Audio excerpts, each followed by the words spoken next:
공급이 안 되겠죠. 그러니까 그 규제를 못 쓴다는 거야. 그래서 당분간은 관망을 할 것이다.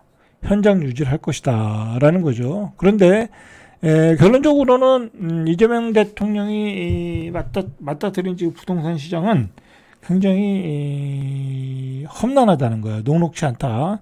지금 서울 수도권의 집값은 폭등자냐. 서울 수도권의 집값. 내일 다루겠지만 지금 수도권이 좀 살만한 데가 6억대 중반이거든요. 서울은 12억에서 15억. 그죠? 8사 기준으로. 서울은 12억에서 15억. 조금 외곽으로 나가면 가까운데 삼성리 같은 데는 8억. 그 다음에 하남 같은 데는 10억. 그리고 저기 어디야 그 진적 같은 데는 한 8억. 그죠? 조금 더 음계 뭐 그런 외곽 쪽으로 그 저기 서북부 쪽으로 나가면 한 6억 5천. 자, 그런데 그런 지금 안쪽이 12억인데 바깥쪽이 6억이면 갭이 크단 말이야. 근데 전세 가격이 지금 올라올 수 있는 추세야. 왜냐면 지금 공급이 모자라. 전세 공급이 연말로 갈수록. 그러면 전세가 지금 4억에서 4억 5천이야. 근데 전세가 5억을 치는 순간 외곽에 있는 아파트 가격이 폭등할 수 있다는 거야. 외곽에 있는 아파트. 지금도 서울에 12억에서 15억짜리 거래가 어느 정도 거래가 되고 있어요. 신고가를 찍어가면서. 강남에서 가격이 폭등했죠. 신고가 때리고 있는데 강북의 역세권까지 가격이 지금 거래가 번지고 있고 이미 수도권의 A급지는 다 가격이 폭등하고 있고 그런 상황이란 말이야. 그래서 전반적으로 지금 가격이 폭등할 분위기에 나타났다. 이재명 정권이. 그러면 만약에 연말 가서 정말 가격 이 변동성이 큰 시장이 나타나면 그런 데다가 지금 저금리로 가고 있잖아요. 금리도 내리고 있잖아. 금리 내리고 있어요. 그죠? 내리고 있는 상황에서 이것도 웃기는 게 기준금리가 2.5%인데 여러분 대출 받으려면 4.2%야. 그러니까 은행이 지금 폭리를 취하고 있는 거죠. 지금 은행이 대출금리를 내리질 못해요. 정부가 쪼지를 못해. 예를 들어 대출금리를 3.5로 내렸어. 그럼 여러분 어떻게 하겠어요 지금? 당장 달려가서 집을 사야죠.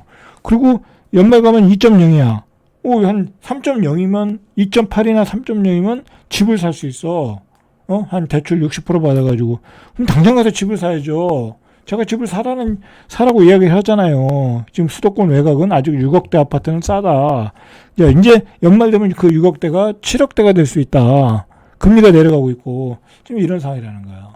자, 이런 상황에 이재명 정부가 나타났으니까, 앞으로 어떤 정책을 쓸지, 초미 관심사인데, 일단 결론은, 나오는 전문가들 이야기는 당분간 현상 유지할 가능성이 있다. 라는 거죠. 일단은 지금 대선 기간 동안 부동산 정책 얘기를 최소화했어요. 별로 언급을 안 했어요. 부동산 공약이라는 게 없어. 잘못 냈다가 집값 폭등의 트라우마가 될 수 있으니까 어떤 그 공약을 안 냈어요. 자, 일단 뭐 공약이라고 나온 게 있긴 한데 공급 확대죠. 뭐 이건 뭐 당연한 얘기니까. 그죠? 근데 공급 확대라는 게 별로 가능하지가 않아요. 단기간에 뭐 공급 확대가 되겠어요?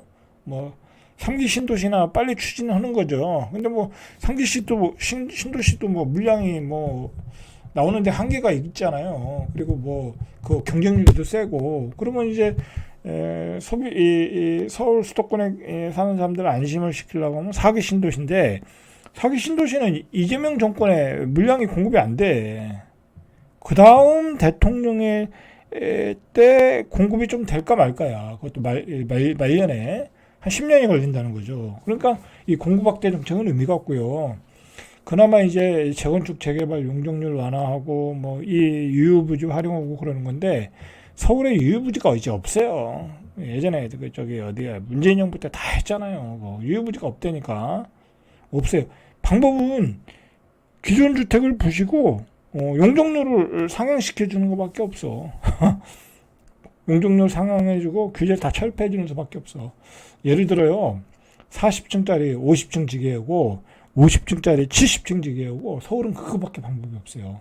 근데 좌파 정부에서 그렇게 하겠냐고. 안 한다고. 절대 안 한다고. 왜? 그렇게 하면 거기 서울의 집값이 폭등하잖아요. 그럼 폭등하면 서울의 집값이 폭등하면 그 사람들은 보수로 변하는 거예요. 하겠냐고. 그래서 좌파 정부에서는 집값이 폭등한다. 서울의 개발을 억제하기 때문에 그런 얘기가 나오는 거예요, 지금. 그죠? 그런 얘기가 나오는 거야. 좌파 정부에서는 집값이 폭등한다. 두고 보세요. 어떻게 되나. 두고 보는. 예. 문제는 이제 어떤 장관을 먼저 쓰나. 이제 그게 중요한 거죠. 자, 여러분들, 지금 선거 기간 동안에는 뭐 세금을 안 때린다, 공급 확대하겠다, 뭐랄까요, 중도적인 정책들이 나왔지만, 민주당 내에는 전통적으로 이 운동권 출신들이 많아가지고 부동산에 대해서는 굉장히 진보적이에요. 그리고 당내 강경파들이 많아. 누구더라? 진명준 의원인가? 뭐 그런 사람도 굉장히 강경파잖아. 그 강경파들이 많거든요. 그러면 이게 뭐랄까요, 이 우파 정부에서 유지했던 부동산 정책을 유지하기가 어려워. 그죠? 이제 뭐 이거는 아직 결론이 얘기가 안 나왔으니까 나온 다음에 한번 이야기하시죠. 뭐 그때 가서 이야기하면 되지만 벌써부터 할 이야기는 아닌 것 같아요. 자, 문제는 이게 서울과 이 지역 간의 불균형이거든요. 근본적인 원인은 그거니까. 뭐 이재명 대표도 그런 얘기를 했지만 뭐 자기가 대표가 되자마자 세종의사당도 적극적으로 추진하고 공공기관 2차 이전도 적극적으로 추진하고 그랬거든요. 자, 우리는요, 그 공약을 지키나 안 지키나 보면 되는 거예요. 그죠? 그 공약을 지키나 안 지키나. 그죠? 실제로 공공기관 이전을 얘기가 언제쯤 나오나. 근데 뭐 내년 6월에 지방선거니까 또 지방선거 이후로 미루겠다. 그딴 소리 하면 다 틀린 거예요. 그죠? 그딴 소리 또 하면, 이 정부에서도 공공기관 이전은 물 건너갔구나. 관심이 없구나. 다 똑같은 도둑놈들이구나. 그렇게 알면 되는 거예요, 우리는.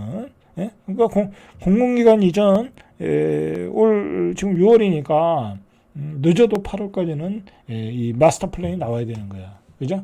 안 그러면 어려운 거야. 자, 지금 뭐 지방은 계속 떨어지고, 그죠? 서울은 계속 올라가고, 자, 이런 상황을 어떻게 이재명 정부에서 극복을 할까? 그렇다고 지방을 막 풀어줘. 뭐 취득세 완화도 해주고, 뭐 하여튼 막 풀어줘. 양도세도 이제 철폐하고 막 그래. 그러면 그것도 문제가 되는 거야. 왜냐면 그건 서울에 있는 사람들이 또 내려가서 뭐 부동산 투기꾼들이 다 내려가서 투기질을 해가지고 지방 집값 다 올려놨어. 그 돈으로 가지고 또 서울 와서 집을 사. 또 그것도 못해. 그렇게도. 그죠?